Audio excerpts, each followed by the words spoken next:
There's lots of things to consider when picking a rug for your space.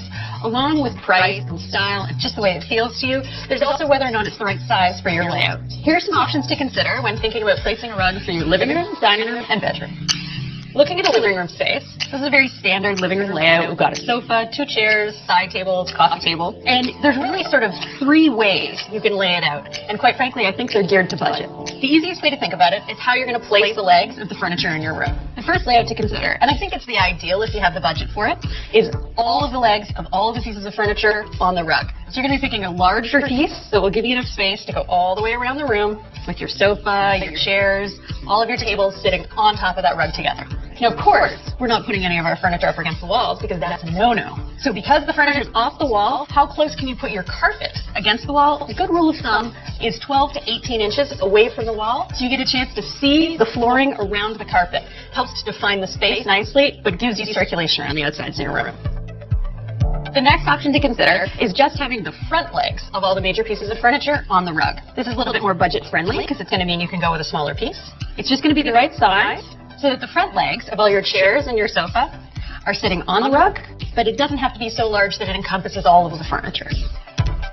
The last option, and definitely the most budget friendly, is to do the no legs approach. Now, of course, the legs of your coffee table are going to be sitting on this, but the bigger pieces in your room, your sofa, your side chairs, are going to be off the carpet. The cute thing about this is that it lets all the pieces breathe. It's really great in an open space where you're maybe having some continuous flow in an open concept condo, that kind of space. This is also a good option if you've got a differently shaped rug because it really stands out. So it'd be neat if you had a cowhide or maybe an oval or circular rug. It'll let that piece really sing.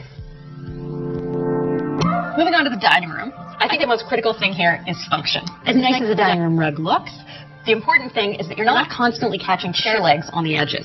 The average person at a table pulling their chair in and out takes up about 18 inches of space off the edge of the table side. To avoid conflict, you probably want to go with a rug that is at least 24 inches off all of the sides of your table. So that means you're going 3 to 4 feet bigger than your table size when you're looking for a rug. That means you'd be looking for a rectangular rug, whether you've got a rectangular or a racetrack table. The measurement remains the same if you've got a circular table. You're still going to go 3 to 4 feet bigger in both directions, but you have the flexibility of going with either a circular rug or a square. I would avoid going with a rectangular rug unless you've got a leaf you might be adding it down the road to make it into a racetrack table.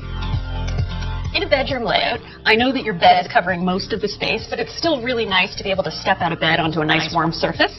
So you have, again, 3 options in terms of your layout.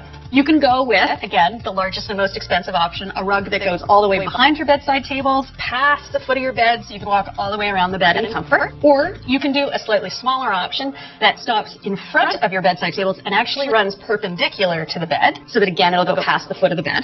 Or, lastly, the most economical option is to do 2 smaller rugs, 1 on each side of the bed. Rugs are usually thought of as purely decorative, but I think there's a lot more you need to consider. You need to think about how they fit into your budget, your space, and how they meet your functional needs.